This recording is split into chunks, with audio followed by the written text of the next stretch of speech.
naves! Está no ar mais um Papo Aberto com Naves. Meu nome é Camille. E o meu nome é Bia. Sejam todos bem-vindos à nossa terceira temporada.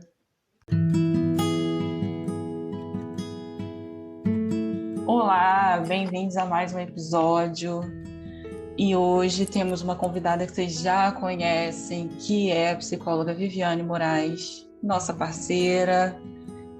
Ela já participou de podcast com a gente, por isso que eu tô falando que vocês já conhecem, né? Ela tá direto aqui no Naves.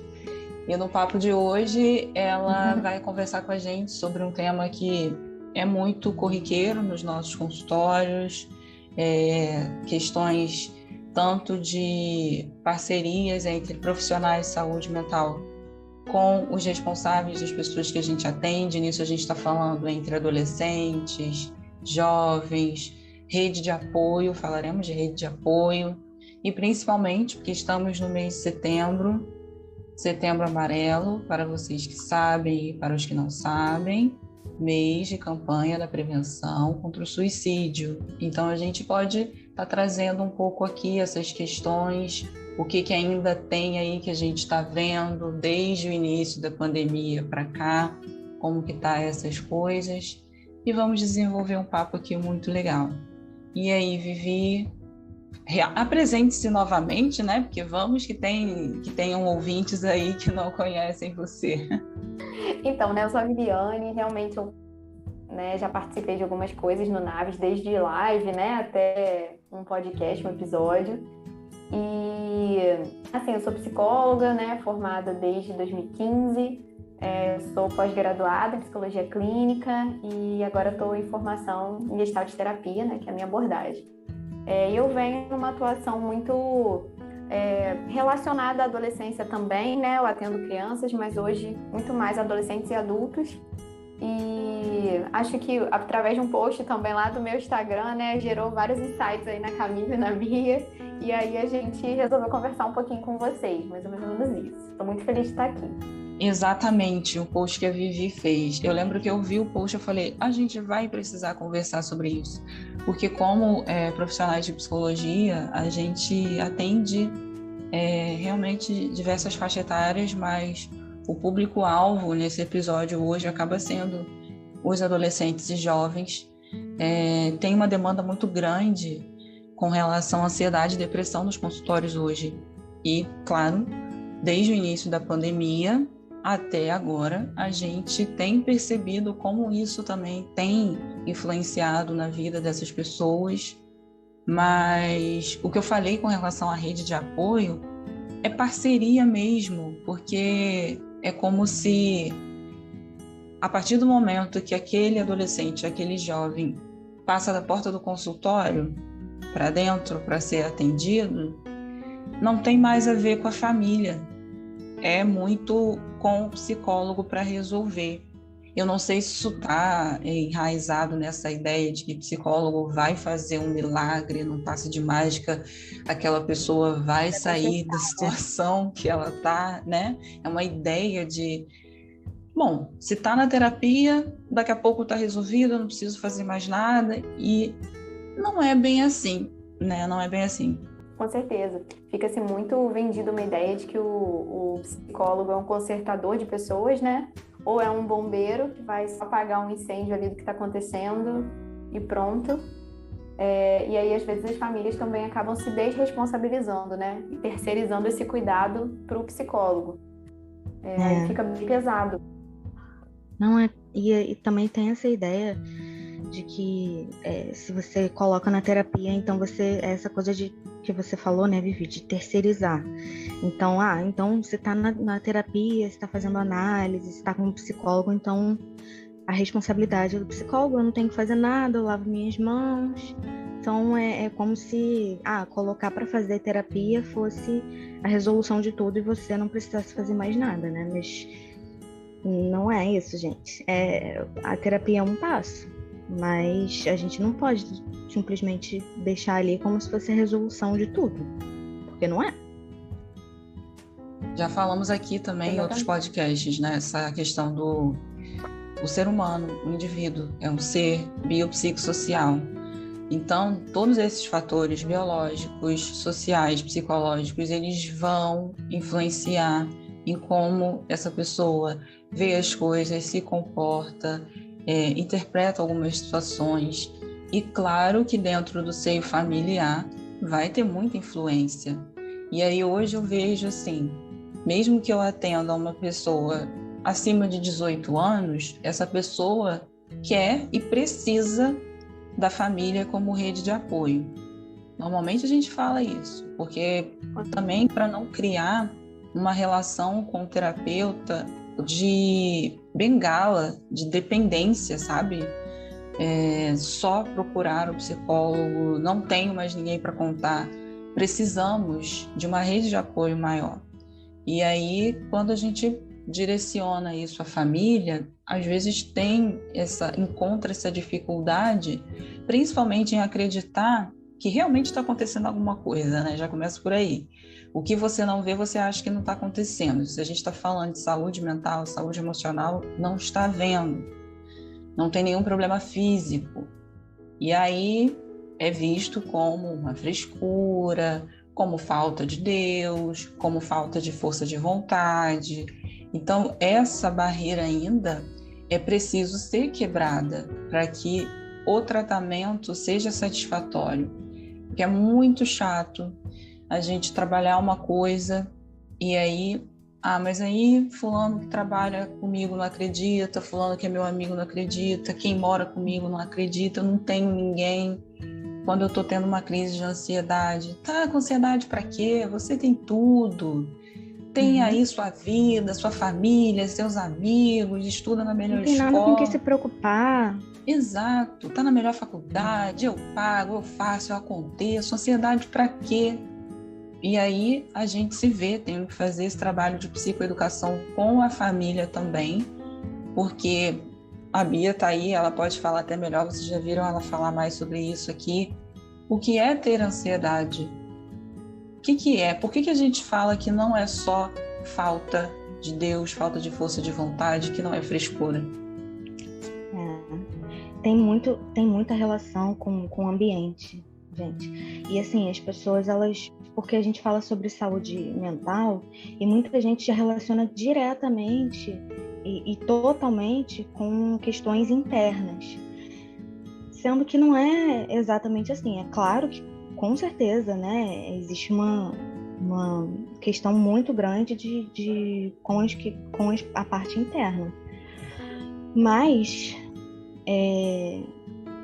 as questões ambientais, as questões externas, as pessoas à sua volta, o seu convívio, tudo isso influencia muito na nossa saúde mental.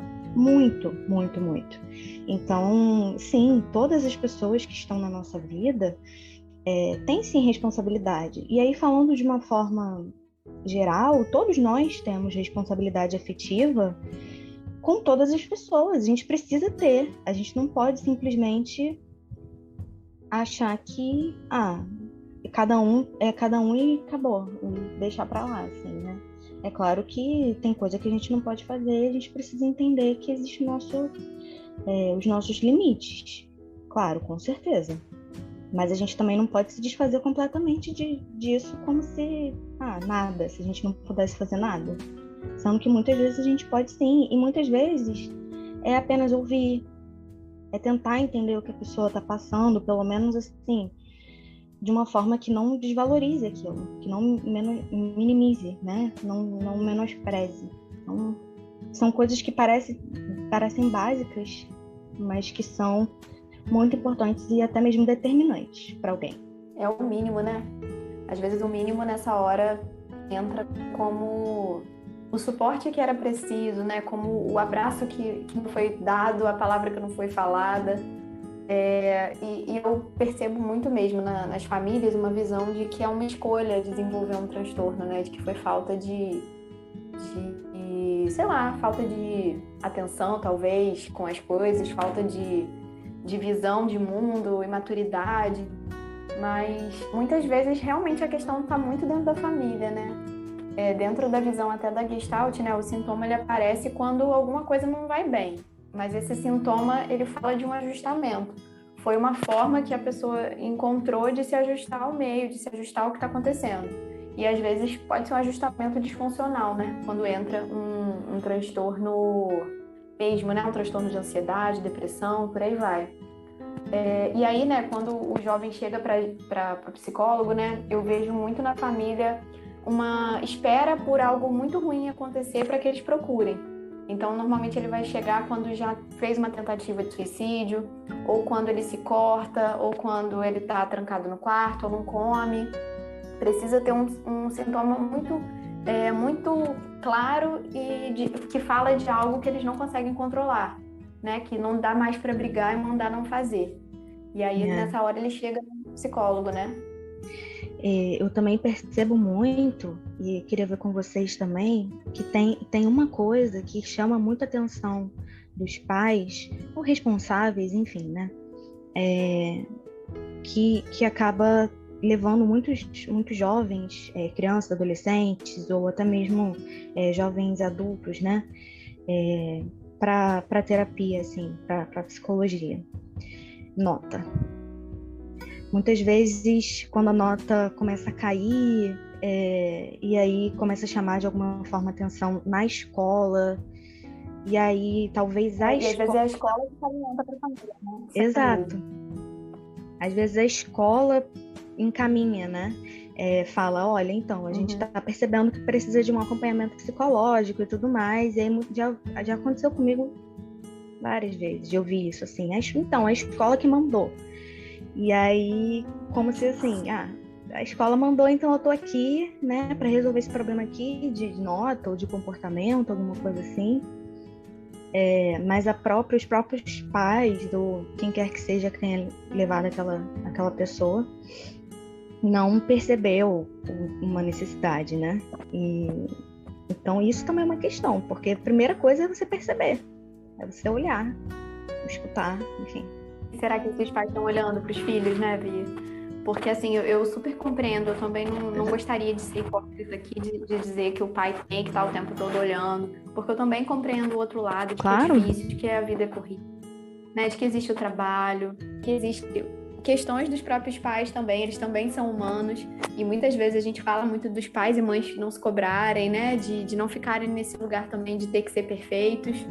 Só que existe uma distância entre ser perfeito e ser responsável também, né? Acaba que o nosso olhar, né, vai muito com quem a gente está acompanhando ali. E eu tô lembrando de uma situação que eu tenho me dado conta, esses dias eu até conversei com uma amiga psico sobre isso, que é do número também, não sei se vocês passaram por isso, o número de pré-adolescentes já iniciando questões também muito cedo, né? Essa fase de 10, 11, 9, 10, 11 anos, questões que eu quero dizer assim, de bloqueios em relação à mãe, em relação ao pai, de dificuldade de comunicação, de já ficar triste, de já ficar se sentindo meio que excluído do contexto familiar. Então, assim, isso me preocupa, porque se nessa fase essa criança já está se dando conta, né, desse afastamento, dessa falta de olhar mesmo, né? É como uma negligência afetiva, se eu puder chamar assim, né? Sim. Então, imagina mais pra frente, né? Quando às vezes as demandas são maiores e são crianças que olham às vezes para o psicólogo, né, e falam coisas do tipo, eu não conto nada para minha mãe porque eu já sei que ela não vai me ouvir, eu já sei que ela não vai entender, eu não conto porque eu não confio. E aí às vezes vem de coisas tão pequenas, por exemplo, uma criança mais jovenzinha, né, 9, 10, que conta para a mãe, nossa, eu acho que eu gosto de não sei quem na escola. E aí a primeira coisa que a mãe ou o pai, né, pegam para fazer é brigar ou falar para todo mundo, expor a criança para todo mundo na família, né? Isso acontece muito nas meninas também com a primeira menstruação, né? Eu ia falar isso agora. E aí dali em diante é como se quebrasse um elo de confiança, né? E aí quando esse elo é quebrado por parte dos pais para os filhos, muitas vezes eles minimizam. Poxa, mas uma bobeira dessa? Que isso?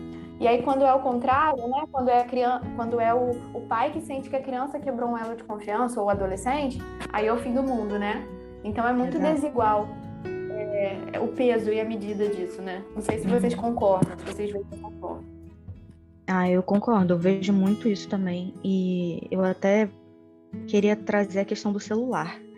É uma questão que eu já vi muitos crianças, adolescentes, enfim, jovens, falando sobre isso, que a atenção dos pais, ou, enfim, fica muito direcionada e focada no celular. Já ouvi muito, muito.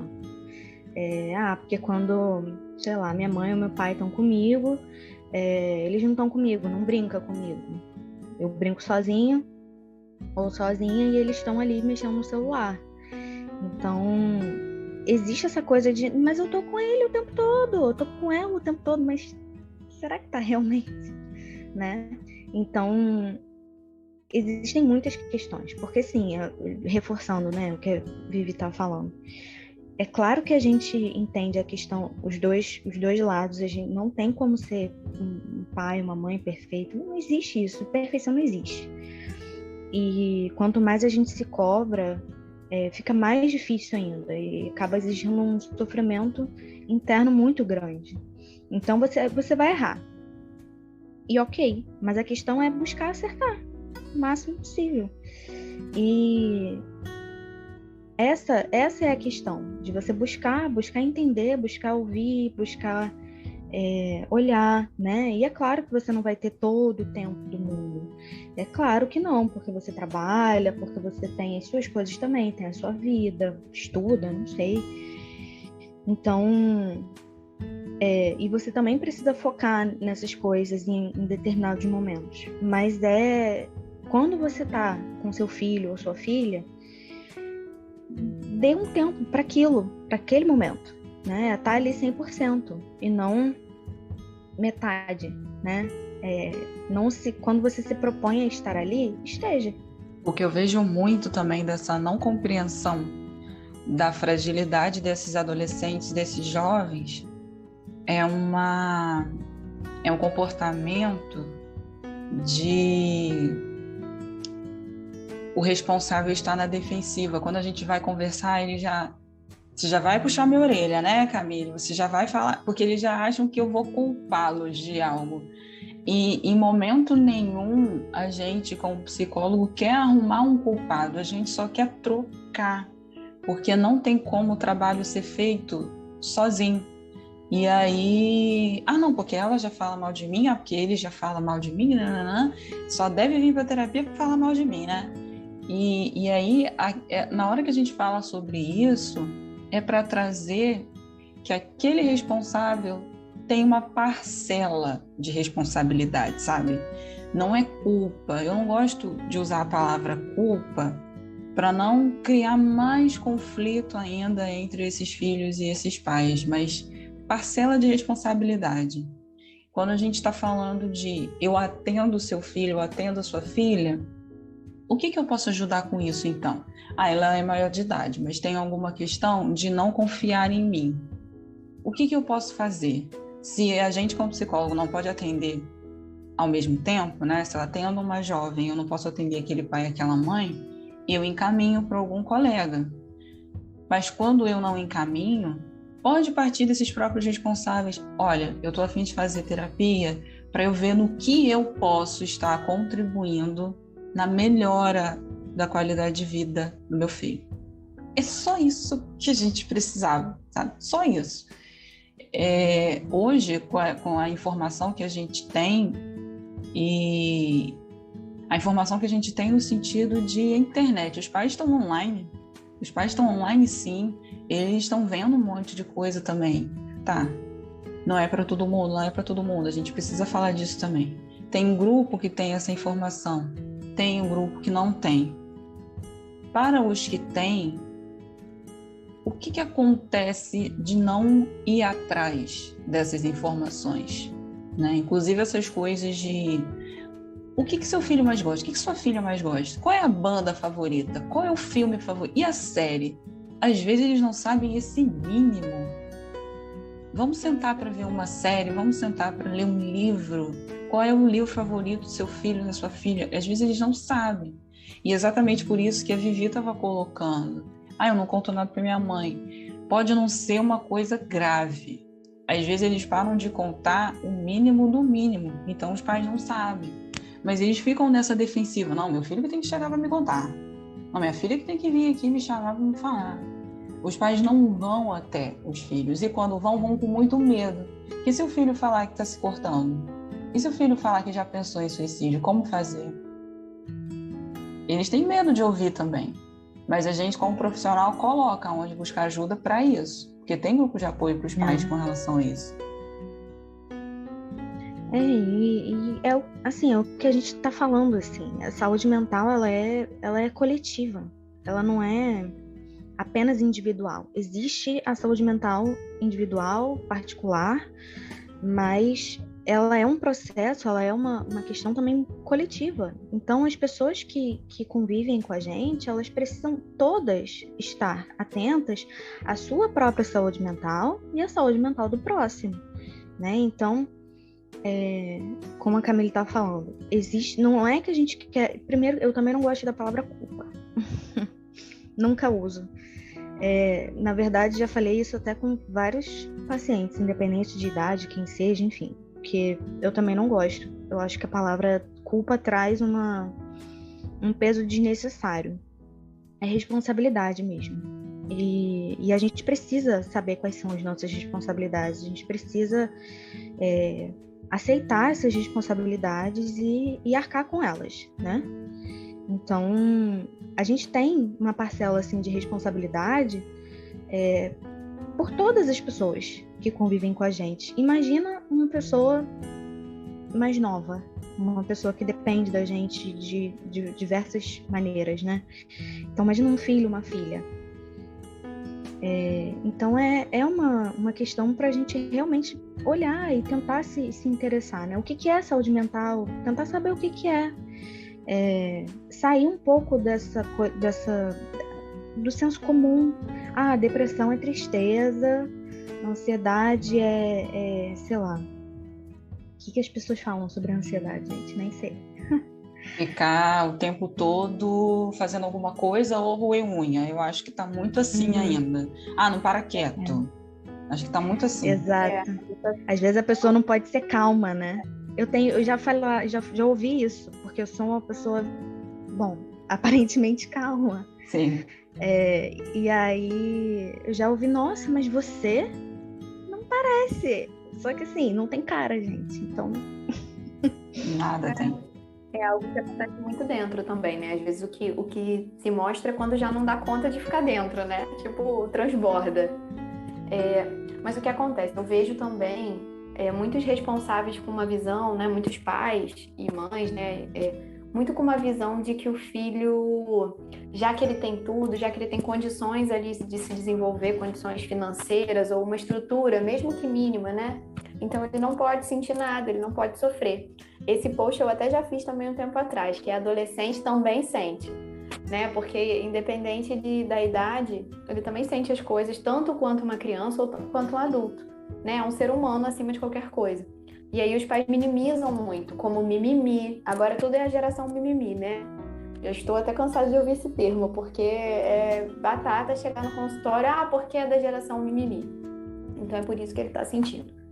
Mas, assim, eu acho que tem todo um contexto social aí que também interfere, né? Como foi falado no início, somos seres biopsicossocial, ambiental e mais o que 1 milhão de coisas. A gente está inserido no mundo, então, obviamente, o mundo nos afeta. E aí, se hoje existe um boom, uma explosão, é como uma segunda pandemia, né? Se não me engano, eu vi uma pesquisa da USP com não sei se eram 10 mil jovens crianças e adolescentes. Acho que era até 17 anos, não sei se era de 7 a 17, alguma coisa assim. Parece que 30%, algo do tipo, já apresenta sintomas de depressão e ansiedade, né? Então, assim, é uma quantidade considerável. Isso com uma amostra pequena de 10 mil, 7 mil jovens. E aí, assim, isso foi comparado até com pessoas de comunidades mais carentes também. Porque ainda tem esse mito de que só pessoas ricas sofrem, né? Só rico que sofre de questões emocionais. Então, também foi comparado e foi percebido algo muito semelhante. Então, assim, a gente está falando de uma questão que afeta a todos, independente de classe, independente de qualquer coisa, né? E aí, assim, é muito complexo, né? Estamos no Setembro Amarelo, a gente está num momento onde é evidenciado, mas que tecnicamente também não é o único momento de se falar disso, né? Acho que está é até legal que na rede social tá bem forte isso, de que não é para falar só em setembro, e realmente a gente precisa falar de suicídio, de saúde mental em qualquer época do ano, mas obviamente acaba concentrando mais, né? E se é para concentrar, que seja para a gente, para a sociedade em geral, absorver o melhor que puder disso, né? O que eu posso fazer com essa questão, né? O que eu posso fazer em relação ao suicídio, né? Em relação à possibilidade de qualquer um de nós, em algum momento da vida, pensar sobre morrer. E aí, né? Qual é a minha parcela de responsabilidade nisso? E aí tem tanta coisa que a gente podia fazer. Pois é. Lembro que eu recebo muitos vídeos, texto. Esses jovens escrevem muito. Eles têm perfil na internet onde eles desabafam. Outro dia eu estava trocando com Bia. O Twitter é o diário online para essa galera. Sério, eu não tenho Twitter, mas eu vejo que é o diário online. Eles estão lá tweetando o que eles estão sentindo. Eles falam muito sobre, né? Falam, e assim... Eles falam no Twitter porque os pais não têm Twitter. Os pais não... Então ali é o único espaço que eles podem falar sem ser julgados. Verdade. Desculpa até acabei de cortar, mas é verdade. Ali é o local onde eles têm permissão de falar o que eles sentem sem que alguém julgue ou veja. E aí é realmente alarmante. Se você for olhar o Twitter aí da galera adolescente, no mínimo ali umas coisas bem preocupantes. Várias falas de risco ali, tem várias questões que chamam muito a atenção.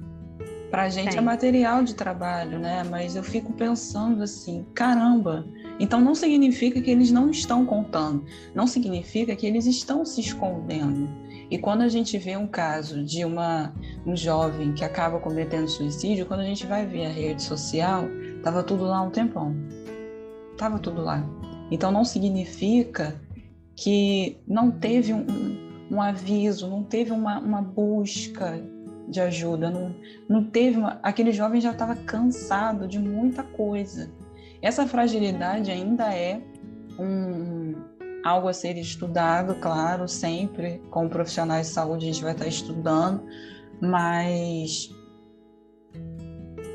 eu acredito que tem muita coisa em torno, tanto de falta de credibilidade, rede de apoio, avanço da tecnologia, cobranças, porque hoje o jovem não para, né? Tem que fazer aula disso, curso daquilo, aí faz não sei mais o que, aí tem que terminar não sei o que lá, e tem que fazer a faculdade tal, e tem que se formar em tantos anos. E eu vejo jovens muito assim, não, até 30 eu tenho que estar ok, porque 30 é a idade onde para minha família eu já tenho que estar formado, trabalhando na área, casado, sabe? Eu fico assim, gente, 30 tá logo ali para esse povo que eu atendo, e eu fico pensando, eles estão correndo igual aquele coelho, Alice no País das Maravilhas, tô atrasado.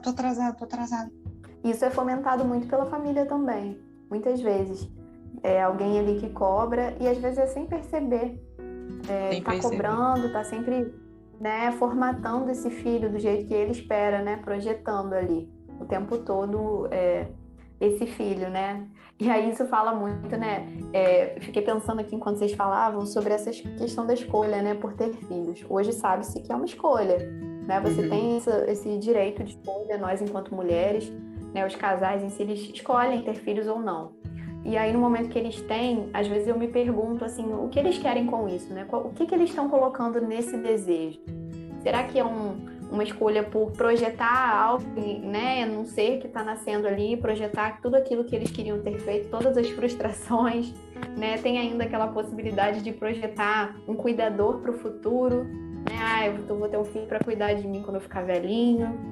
Ou será que aconteceu, né? Aconteceu, então essa criança vai ficar por aí na vida, sem direcionamento, não sei. A parada é que tudo está conectado, né? Não sei se faz sentido para vocês, mas... Não, o que você falou, eu tava já pensando numa coisa também para falar e meio que casou. Porque eu tava pensando com relação a como a gente tem essa... a gente quer ter filho, né? Mas muitas vezes tem essa questão de, será? Você já pensou realmente sobre, né, como é que é? É claro que ninguém quem não tem filho não vai realmente saber até ter, né? Mas existe uma questão da gente parar e realmente se perguntar se é a gente que quer ou se é uma questão da sociedade que impõe, né? Que o normal, né? O natural é você se casar e ter filhos. Esperado é esse. Exato. Então, essa coisa do que tá por aí enraizado... Sempre pergunta, o que eu quero com isso? O que eu quero? O que eu espero com isso? Exato, exatamente. Então, eu ia falar exatamente sobre isso, assim. Se vocês se perguntam sobre essas coisas, sobre o que você realmente quer, se o que você está pensando é sobre você ou é sobre a forma como você cresceu, como você está no mundo, sobre as coisas que você escuta por aí. Então a gente precisa tentar se distanciar o máximo possível daquilo que é esperado da gente e daquilo que a gente realmente quer. Então esses pais, esses responsáveis, eles também estão num mundo que é cheio de expectativa e eles cresceram nesse mundo cheio de expectativas. Então existe muito essa fala de quando eu era, né, quando eu tinha a sua idade, eu já trabalhava. Quando eu tinha a sua idade, enfim, eu já ouvi tanto isso, mas tanto. E primeiro que não tem como comparar, gente. Pessoas diferentes são pessoas diferentes. Já começa por aí. Mas são épocas diferentes, são gerações diferentes, são momentos diferentes, são escolhas diferentes. Então, não dá pra gente ficar comparando. Então, se você quer ter um filho... repetir escolhas dos outros. Exatamente. Se você quer ter um filho porque você quer tentar, de alguma forma, consertar os seus erros do passado ou alguma coisa assim, é melhor pensar direitinho, porque provavelmente, ou você não quer, ou você ainda não está preparado para ter uma criança nesse mundo. Isso me fez pensar que tanto o que Vivi falou, quanto você, com relação a essa juventude questionadora, essa juventude que está se posicionando também. E aí eu já ouvi muito em consultório, nossa, mas essa garota tá muito feminista ultimamente. Olha, tá muito assim, tá... esse negócio das mulheres isso, as mulheres aquilo.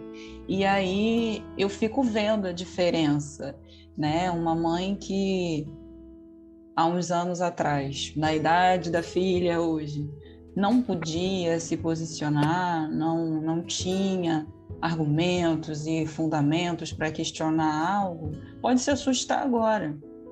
Se a filha está no Instagram postando alguma coisa e, caramba, na minha época, jamais.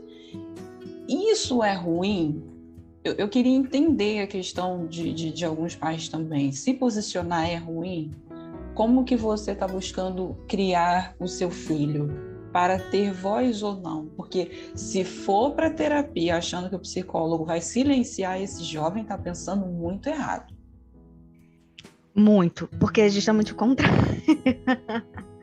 A gente quer que aquela pessoa se abra o máximo possível, né? Então, assim, se ela já está começando a demonstrar ali um pensamento crítico, né, próprio, e as próprias opiniões, o próprio posicionamento e tudo mais, pode ver que, assim, com a terapia isso daí não vai diminuir, não. Isso vai aumentar.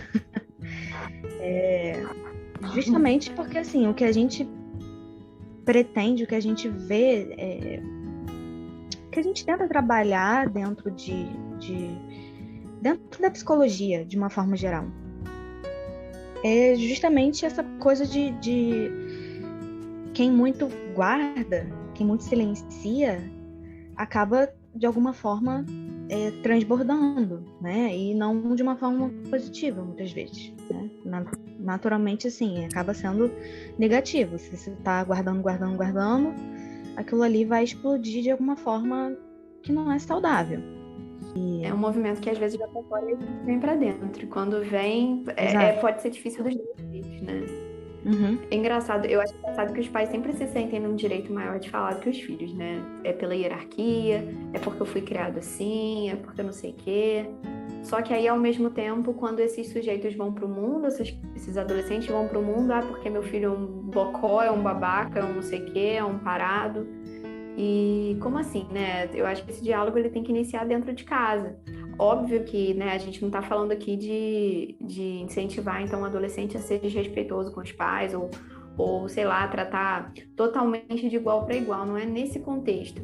Mas existe uma hierarquia social com o professor, bem como com, sei lá, com essas figuras aí mais de autoridade na vida. Porém, isso não isenta a possibilidade de dialogar, de conversar. Só que aí o que bem acontece é que esses pais nunca têm respeito pelos filhos, então como esperar que eles também tenham, né? É difícil. É isso. Vou dizer que é difícil, porque é uma via de mão dupla o tempo todo. É difícil porque, assim, não tem uma receita, né? Não tem. Isso aí é fato também, né? Nem a gente aqui falando isso tudo não teria como vender uma receita de como criar filhos. Mas a gente vai tentando modelar da melhor forma, né? Contornar da melhor forma. Sim. E vendo quais são as questões, os pontos, pelo menos, que são mais importantes, né? Então, essa questão do respeito. Você precisa aprender, é uma coisa de tentar entender o que é respeito e o que é medo. Porque muitas vezes isso se confunde na hora da criação, né? Então, se você às vezes está criando um serzinho, e aí você pensa assim, nossa, tá muito difícil, completamente compreensível, não é fácil, com certeza não é fácil. E às vezes o seu próprio medo se reflete na forma como você vai lidar e como você vai reagir com as situações que se apresentam. E é natural, gente. Tudo bem, você vai errar.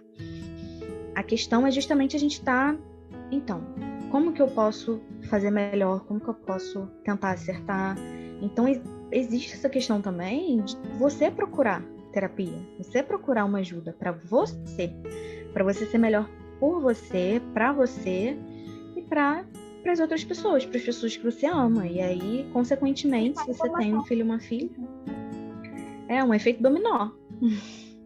É uma coisa que vai, querendo ou não, a gente vê isso, assim, afetando muito quando a pessoa está em um acompanhamento psicológico, afeta muito quem está por perto. Não tem como.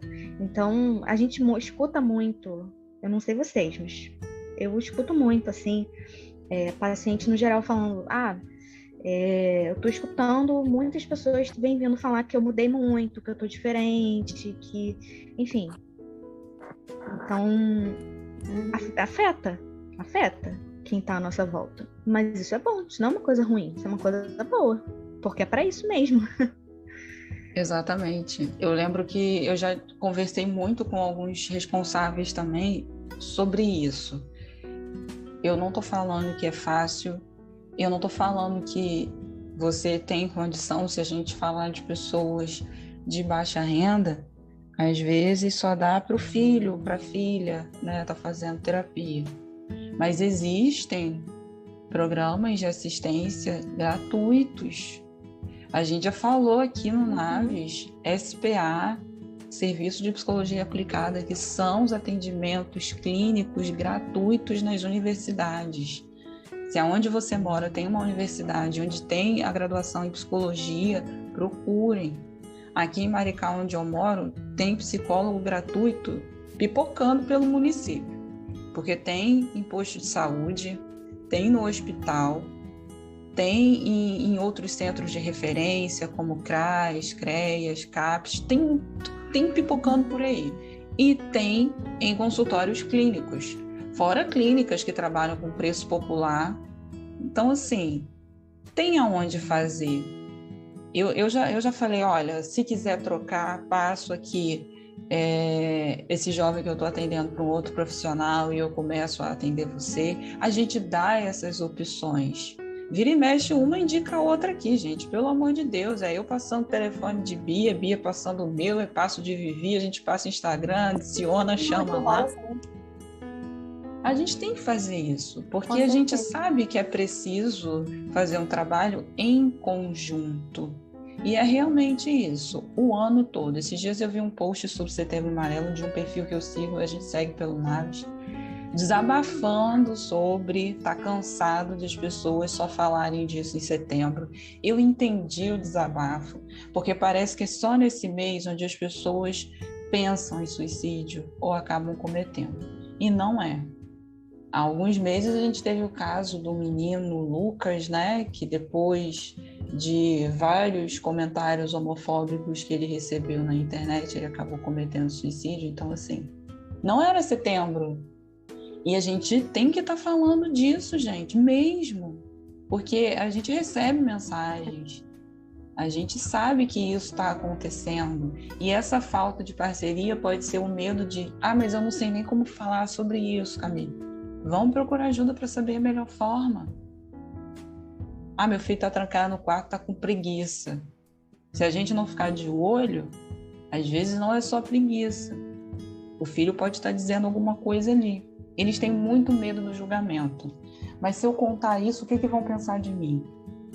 E a gente tem que trabalhar essa forma do diálogo sem essa represália, sabe? Por mais que você pense, às vezes é respirar mesmo, contar até 10 e eu diria assim, eu ouviria assim do meu pai, em 1900 e não sei quanto. Então hoje, 2021, é assim que eu vou falar com meu filho. Mas as situações mudam, as coisas mudam. A gente pode dar uma reformulada, uma atualizada em como falar, sabe? A gente precisa acompanhar, né? É verdade. É importante ressaltar, Camila, eu entendi, né? Você citou o caso desse menino, né? Mas, assim, óbvio que a nossa primeira compreensão é entender que ele sofria bullying, que isso foi uma consequência. Mas, né, meu lado que estuda suicídio me diz que a gente não pode também reduzir, né? A gente precisa compreender que é um fenômeno multifatorial, então não dá para reduzir a uma causa, mas obviamente deve ter contribuído para o sofrimento dele. Mas aí entra também pensar como ele já deveria estar sofrendo antes, né? Como talvez ele deixou sinais aí de que não estava legal e do quanto a gente precisa estar de olho. E aí esse estar de olho não é só para os pais, né? Também os professores, por isso a gente fala muito de formação e de informação, né? Professores, até assim, professor de academia, o professor da luta, é o professor da sala de aula, são os pais em casa, os amigos. Nós todos precisamos de estar atentos a sinais, né? Não só para a questão do suicídio, mas sinais de que essa pessoa não está legal. Essa coisa do dormir muito que você falou, né, é muito clássica também. Tá dormindo muito, é preguiçoso, é preguiçosa. Mas pode ser um indício de depressão, pode ser já uma perda de sentido na vida, uma perda de interesse nas coisas. Então, assim, tudo isso é muito válido. A gente precisa, assim, colocar esses assuntos na mesa, né? Na mesa de jantar, na mesa do almoço, para poder falar disso, sabendo que é permitido que todo mundo sofra, todo mundo tem direito a sofrer e a pedir ajuda, né? Só que não adianta a gente ficar com esse discurso também do ajuda, não, peça ajuda, se ninguém tá oferecendo uma ajuda de fato, né? Se você vai falar e a pessoa vai fechar a porta na tua cara, né? Vai dizer, que palhaçada, tá mal. Tá bom, vou trabalhar, tchau. É tipo isso, né? Vai lá, bebe uma aguinha que passa. E não é assim. E um outro ponto que está sendo muito discutido agora no Setembro Amarelo, eu não sei se cabe a gente falar isso aqui, mas acho que sempre cabe, vou dizer de qualquer forma, é a respeito de pessoas não profissionais da saúde oferecendo ajuda e escuta. Isso é muito importante. É muito bacana ouvir isso, saber que tem alguém disponível. Só que, por outro lado, o manejo do suicídio é algo muito específico, é algo muito que demanda muito do emocional de quem está ali também. Então, eu acho que a maneira como as pessoas não profissionais da saúde podem atuar é orientando, informando. Se for preciso, vai junto, busca um profissional junto. Olha, eu vou com você, pega na mão e vai junto. Mas essa disponibilização para ouvir, ela às vezes pode ser perigosa também, né? Tanto para não saber manejar, quanto para de alguma forma se afetar com isso, né? Exato. Nossa, sim. Obrigada por lembrar disso, porque é uma coisa que a gente vê muito agora, né, nesse momento. Às vezes também fica bastante frequente durante janeiro, porque é janeiro branco, né, mês da saúde mental e tudo mais. E aí a gente vê as pessoas colocando, às vezes até na foto, né, que tá ali para escutar e tudo mais. E não é uma coisa negativa totalmente, né? Mas é uma coisa que a gente precisa realmente ter cuidado. Tem fatores aí complicados, porque você não é um profissional da saúde e tudo mais. Você está ali para escutar, legal, é bom isso, né? No sentido de, olha, tô aqui, tô atenta, se você precisar de ajuda, fala comigo, que a gente pode procurar, né, alguma ajuda profissional juntos, assim como você estava falando, né, Vivi? Então, mas é até certo ponto. É a gente tentar entender que isso também é o que eu estava falando. Uma parte, a gente pode ser responsável, sim, com relação a escutar e tudo mais, e estar atento, mas não... A gente precisa entender quais são os nossos limites também. Porque existem profissionais de saúde mental para isso. Então, não, assim, é ótimo que vocês queiram escutar, mas também tentem ter esse cuidado de que talvez você não vá saber exatamente lidar com aquilo ali, né? Tanto para ajudar a pessoa, tanto com relação a você. Então, ok, se a pessoa vem e pede uma ajuda, ótimo, ela confiou em você. Vamos terceirizar isso para quem está realmente qualificado para ajudar. Por favor. Sim. Perfeito isso, porque até a gente, como profissional, precisa estar fazendo esse estudo, se atualizando. Eu cheguei a me inscrever num curso online sobre prevenção ao suicídio. Então, assim, os profissionais também precisam fazer isso, mas é ótimo vocês trazerem isso agora, porque você vê, né? Se a gente tem que estar estudando mais, então uma pessoa que não é da área, que cuidado essa pessoa está tendo? Realmente é ótimo, às vezes vem através de um amigo. Olha, Camila, eu tô achando minha amiga muito assim, indiquei. Gente, eu acho lindo, eu já recebi gente no consultório que as amigas levaram assim, você vai, ela é maravilhosa, me botando lá em cima da pessoa ir para terapia.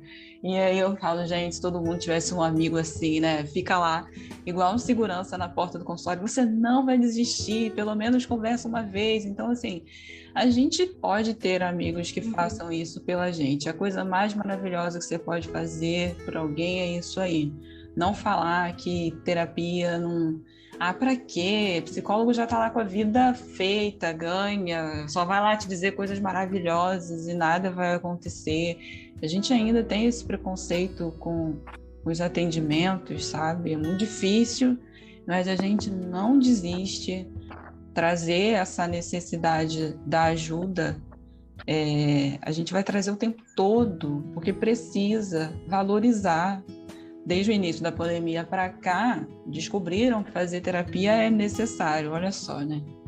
E que isso continue, não só pós-pandemia, como para o resto da vida, que as pessoas olhem para fazer terapia como mais um cuidado que a gente precisa ter com a nossa saúde como um todo. Se tem um legado positivo aí, acho que é falar mais de saúde mental, né? Acho que por bastante tempo isso está em pauta e as pessoas acho que estão começando a perceber uma maior importância desse contato consigo mesmo, né? Mas sabe uma coisa, eu fiquei pensando agora também a respeito dessa questão do cuidado com o adolescente, né? Tem muito um mito também de que o adolescente é aborrecente, né? Aquela fala do aborrecente, o que só reclama de tudo e que nada tá bom e que ele faz de propósito e ele faz isso porque ele é, sei lá, inconsequente. Mas existem também muitos estudos acerca do cérebro adolescente, né? Existe um funcionamento diferenciado, assim como o cérebro da criança, bem como, né, julgam os comportamentos da criança como criança problema, né? Sendo que são comportamentos ali que estão aparecendo, que estão falando de um monte de coisa também. Acho que com o adolescente é a mesma questão. O cérebro está se moldando ali para ele se tornar adulto. E aí, com isso, obviamente, tem uma maior intensidade, tem uma maior experiência, né, com a intensidade das coisas, né? O que não significa que ele está ali só problematizando tudo, mas que ele, de fato, está sentindo isso de uma forma intensa. E tem, assim, com certeza, uma invalidação da fala do adolescente o tempo todo. né, como sendo besteira, como sendo mimimi, como sendo frescura e como algo que a gente não precisa ouvir porque é fase, vai passar. Então deixa ele lá, deixa ele dentro do quarto, deixa ele se cortando, que tudo bem. Isso é fase, vai passar. São os Só que hormônios. assim, vai passar? Obviamente pode passar, mas será que não dá para ter um acolhimento? Será que não dá para ter um cuidado? Porque também pode não passar, porque também pode ser uma doença iniciando, um adoecimento, né, psíquico aí que está se iniciando. E não só um adoecimento, como outras coisas, né? Isso pode estar falando de tanta coisa. A gente Sofrimento, né? abre aí para tanto podcast, sabe? Um adolescente calado pode estar sofrendo abuso sexual, um adolescente calado pode estar com depressão, um adolescente calado pode estar sofrendo bullying, um adolescente calado pode estar pensando em morrer, um adolescente calado pode estar se sentindo excluído, pode estar sofrendo porque os pais estão brigando o tempo todo. Né? Ah, ele pode ser mais tímido, mas será que essa timidez está atrapalhando? Será que ele está conseguindo se socializar? Será que ele está bem na escola?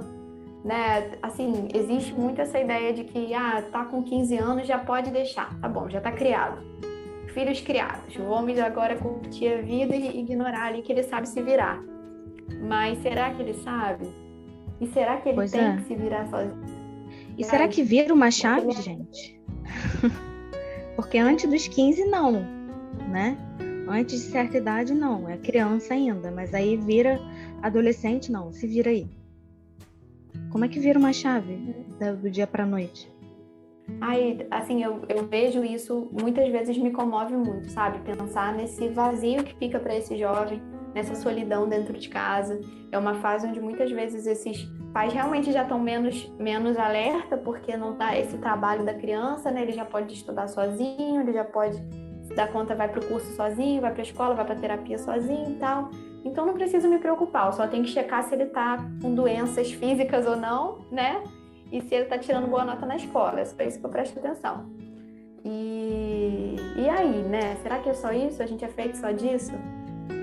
Uma coisa que acaba me preocupando, Vivi, até nessa sua fala, é um excesso de proteção, uma superproteção até uma certa idade, aí chega numa determinada faixa etária, agora você vai se virar. Então, foi trabalhado essa autoconfiança no jovem para, de repente, falar, agora já pega e pode se vira? fazer isso, né? Se faltou nisso, trabalhar a autoconfiança, a autonomia, a autoestima, esse jovem não vai saber. E aí vira uma pressão, vira um excesso de coisa.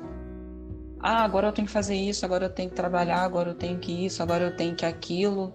Mas não sabe nem como vai fazer. Aí fica com muito medo mesmo e pode vir a ter crise de ansiedade também, porque o passo a passo não foi dado, né? É como andar de bicicleta sem rodinha pela primeira vez, mas assim, você precisa começar com a de rodinha, né? Então, se com 15 anos você já tem que saber pagar uma conta, até os 15 anos eu já tenho que ter ido num banco com você, ensinado isso para você. É um processo, né? Gente, é um processo, pelo amor de Deus. De repente, os responsáveis... Não, agora tem que saber. Porque quando eu tinha a idade era assim. Eu sei que antigamente tinha isso também, de os mais velhos poderiam não saber como fazer. E aí muitos pais têm isso, do eu aprendi sozinho. E aí eles ficam reproduzindo essa mesma coisa. E aí eu fico pensando, aonde que se perdeu essa questão do eu fiz sozinho, eu aprendi sozinho. Só que eu quero ensinar para o meu filho. Eu já atendi meninos, garotos, que já me falaram, eu quero ter filhos para ser um pai melhor do que o pai que eu tenho, do pai que eu tive. Papo de 18, 19 anos o garoto falando um negócio desse. E aí você vê o tamanho da questão para aquele garoto. Querer ter um filho para ser um pai melhor, onde isso vai? E ele já está pensando em fazer diferente. Se meu pai não me levou numa loja para comprar alguma roupa, se ele não sentou para fazer o meu currículo comigo e está exigindo que eu vá arrumar um trabalho, eu quero sentar com meu filho e ensinar isso para ele. é disso aí que a gente acaba falando, né? Como você pode fazer diferente de como foi para você. E a gente sabe que é difícil, às vezes, sair dessa bolha e fazer diferente. Mas não é impossível descobrir como fazer. Não, Pedir ajuda para fazer. Principalmente também porque muitas vezes o diferente na nossa cabeça é o completo oposto. E aí também já é um extremo. Então, é bem importante a gente parar para realmente pensar. Existem meio termos, né? Existem daqui para lá. Qual é o caminho? Equilíbrio. Que não é fácil, gente. Não é fácil. De forma geral, não é fácil na vida.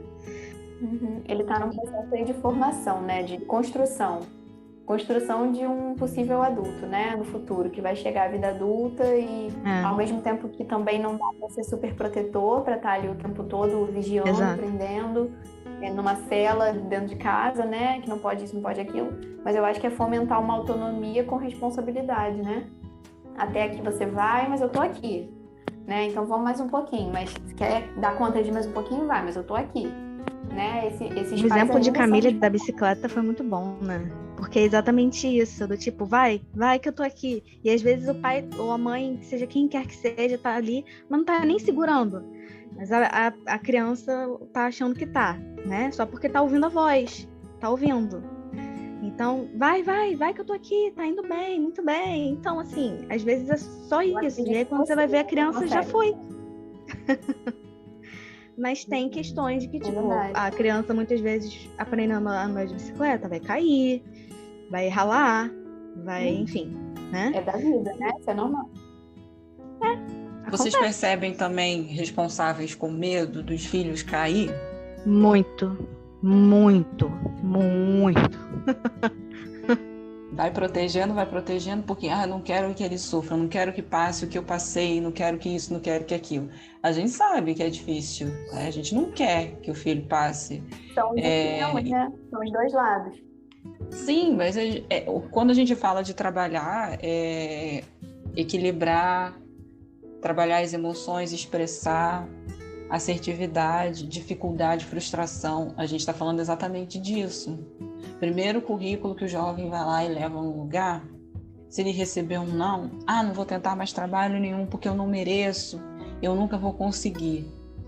A gente começa a estudar aquilo ali e perceber que tem uma dificuldade em lidar com frustração, uma exigência muito grande, né? Porque fulano, porque meu amigo, porque seu primo, no primeiro trabalho que ele foi e levou currículo, ele conseguiu.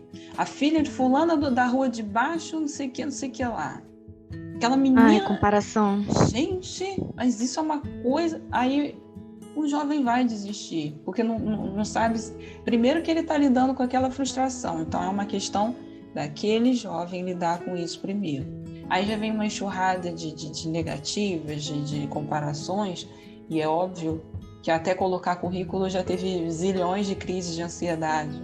Eu atendo jovens que têm dificuldade de montar currículo, não sabe nem o que coloca, porque não se conhece, porque não se admira, porque aí tem que colocar igual não sei quem, tem que copiar um negócio de não sei quem, colocar o que a empresa quer, mas não o que você como pessoa está buscando. Também não é para saber exatamente tudo que você vai querer ao longo da sua vida toda, né? Às vezes aquela pergunta, né, do seu objetivo lá no currículo, parece que você está falando uma coisa que vai ficar sacramentada e que nunca pode ser mudada. É naquele momento, quais são as suas habilidades, às vezes tem que trabalhar isso, a falta de elogio, aí a gente trabalha aquele elogio, aquela falta de habilidade e tal, não sei o quê, e aí a pessoa vai e começa a ter autoestima, aí já fica mais confiante para colocar aquela habilidade no currículo, e daí vai, porque essas frases não faz mais do que sua obrigação, né, já não ajuda nem um pouco. Então, essas trocas, essas falas, essas conversas, né, essa preocupação tem que ter, mas tudo é equilíbrio.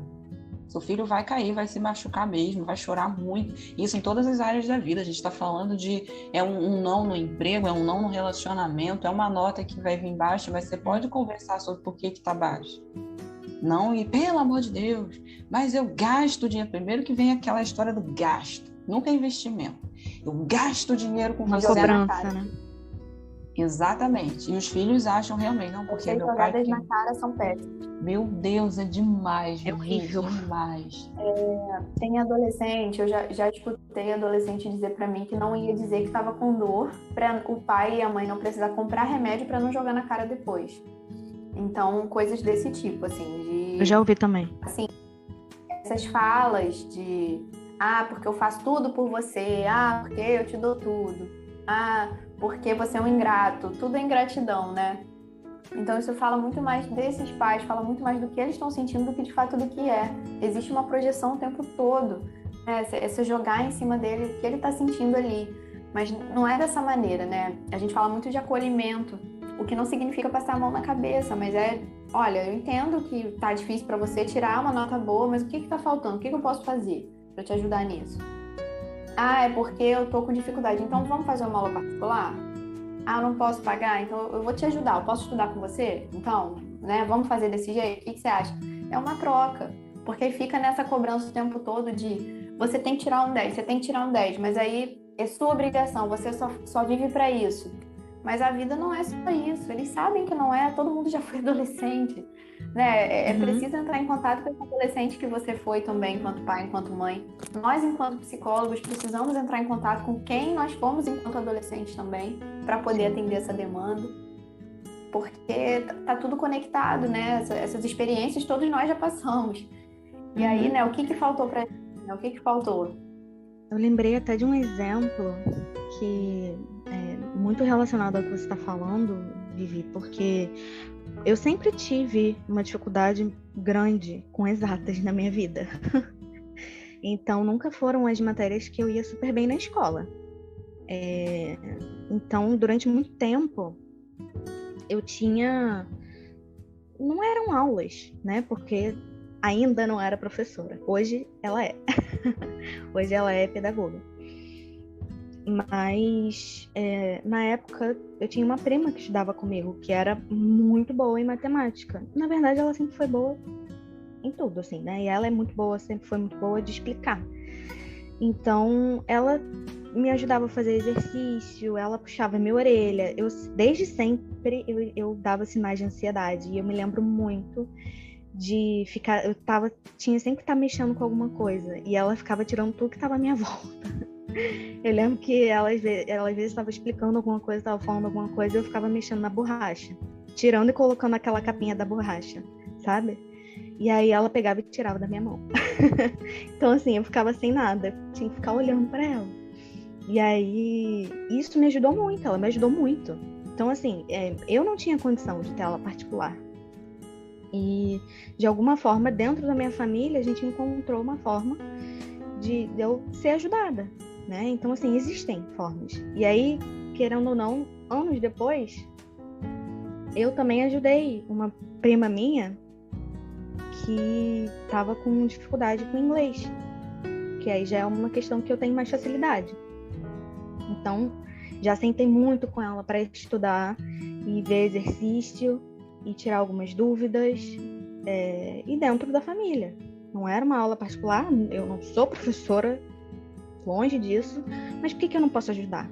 Se é algo que eu tenho mais facilidade. Então, assim, às vezes a ajuda, ela tá realmente dentro de casa, no sentido da família, ou às vezes alguma pessoa próxima, e que de alguma forma possa ajudar, né? Às vezes não vai ser um professor, uma professora, uma coisa que você vai pagar, mas é alguém que pode ajudar. Então, às vezes a gente só precisa falar, ter esse olhar, assim, sabe? Ok, não posso pagar, mas o que a gente pode fazer? Assim, eu acho que vale talvez deixar aqui nesse podcast, né, que não é direcionado só para psis, né, mas é para pessoas no geral, né? Eu acho que deixar aqui algumas ferramentas para os pais também, para as famílias, né, em relação a isso. E eu acho que o que eu posso contribuir dizendo é que sempre se coloque à disposição para ouvir. Antes de brigar, antes de fazer o carnaval todo lá que se faz, né? Porque eu também entendo que cada família funciona de uma forma, a gente está aqui sugerindo, né? Formas de atuação, de agir, né? Só que entendo que cada um vai encontrar a melhor forma e do jeito que se é, né? Mas, antes de tudo, escute. Eu falo isso muito, assim, para os pais de criança e de adolescente. Escuta primeiro, depois você fala. Porque é um interrompendo o outro, né? Ali, esse pai que cala o adolescente ali com a verdade dele, é isso e pronto. E às vezes eles chegam no consultório para mim, né? Eu lembro de uma aqui. Porque eu só queria dizer que eu tirei uma nota baixa porque simplesmente eu faltei num teste, meu pai não deixou falar. Ele só ficou dizendo que eu era burra, que eu era isso, que eu não estudava, que não sei o quê.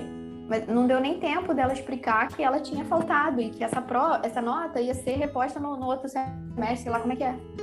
Então, assim, às vezes é uma coisa tão pequena que não dá tempo de dizer. Então, escuta. Escutar é o primeiro ponto. Escuta, depois você vê o que faz. Mas escuta primeiro. Escuta tudo. Quando ele acabar, o filho ou a filha acabar, e tudo bem, você fala. Essa é a minha contribuição. Mais maravilhosa Deixar uma ainda. pequena contribuição, posso? Claro, pode. É muito importante a gente entender que tá tudo bem errar, a gente vai errar, e a gente não precisa estar em busca de uma perfeição, a gente precisa estar em busca de melhora, de ser o que a gente pode ser, o melhor que a gente pode ser, né? A nossa melhor versão. Então, a minha dica de ferramenta é buscar ajuda você mesmo também, né? Porque para a gente poder guiar algumas pessoas, para a gente poder criar pessoas, a gente precisa de ajuda, né? Então, até mesmo com esse pensamento do profissional de psicologia, o profissional de psicologia precisa fazer terapia, precisa fazer análise, né?